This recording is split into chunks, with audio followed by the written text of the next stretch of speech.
it is widely believed that the road to Delhi's throne goes through Uttar Pradesh. There is more reason to believe this political saying given the BJP's spectacular performance in the 2014 Lok Sabha elections, winning 71 out of 80 seats in the state. Over the past few weeks, two interesting developments took place: the grand alliance of SP and BSP and the appointment of Priyanka Vadra as the Congress General Secretary of Uttar Pradesh East. Appointment of Priyanka as the Congress General Secretary of UP East is being considered as the biggest threat to the BJP's ambitions of repeating a 2014-like performance again. However, if the vote share of the BJP-led NDA and the SP-BSP Grand Alliance based on 2014 Lok Sabha elections and the 2017 State Assembly elections is added, then the difference is minimal.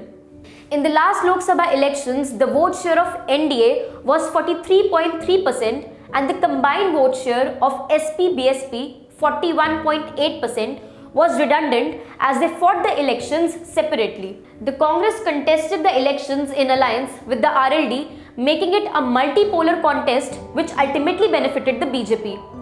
The Congress-RLD alliance secured an 8.4% vote share. In the 2017 UP State Assembly elections, the BJP fought an alliance with the Apna Dal and another smaller regional party, SBSP, Suhaldev Bharatiya Samaj Party, while the SP-INC formed a pre-poll alliance and BSP contested alone.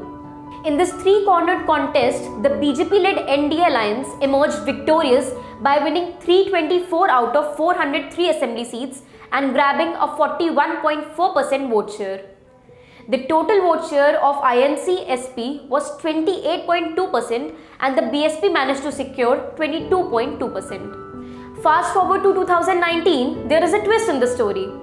Once bitter rivals, the SP and BSP have now joined hands to challenge the might of the BJP and save their existence in the state where they have enjoyed political power on various occasions and between different time periods. Initially, the Grand Coalition displayed signs of success and delivered promising results by winning the seats of Gorakhpur and Phulpur in the by-polls and by extending support to RLD candidate in the crucial Kairana by-poll elections. The SP-BSP announced it would contest on 38 seats each while leaving 2 for its other allies. There are speculations that Ajit Singh's RLD will be getting those 2 seats as part of this grand alliance. Based on the performance of BSP-SP RLD in 2014 and 2017, the grand total of their vote share becomes 42.5% and 46% respectively.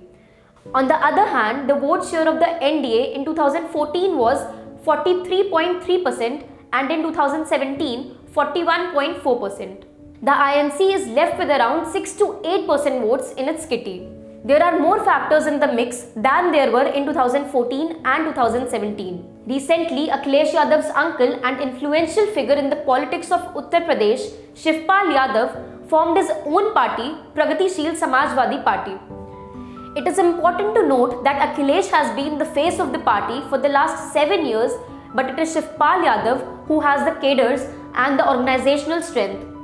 Shivpal is a crowd magnet and enjoys a good reputation among old loyalists of the Samajwadi Party. With his exit, the SP seems to have become weaker. In seats that the BSP contest, if Shivpal puts up a strong Yadav candidate, the entire SP machinery in that area will gravitate to him, as will the Yadav votes. As far as Mayawati is concerned, so the BJP has already made a significant dent in her Dalit vote bank by bringing non-Jatav Dalit voters in its fold in UP in 2017 State Assembly elections. It won 69 of the state's 85 reserved seats. A recent move of central governments providing 10% quota to economically weaker sections belonging to the general category is likely to help the BJP win. The Yadav votes are likely to get divided in UP between Shivpal-led Secular Morcha and Akhilesh Yadav-led SP. Last time there was no Yogi factor, but this time he's a huge factor. The BJP has an ace in the form of CM Yogi in its hands to counter the caste politics of the Grand Alliance in the state of UP. PM Modi, the BJP's trump card, would also be one of the most important factors to play a crucial role in influencing the rally in UP. In 2017, PM Modi was a factor and his popularity played a huge role in deciding the outcome. So in the case of UP, where the SP, BSP, Congress and the RLD all are going through their worst phase. The BSP has some financial issues, the SP is organizationally weak without Shivpal. It would be no surprise if the SP-BSP Grand Alliance in UP fails to achieve its desired success in the state in the upcoming Lok Sabha elections, given that ground realities make clear their organizational weakness and cadre issues. We hope you liked the video. Do share your views in the comment section below. Goodbye. Jai Hind. Jai Bharat.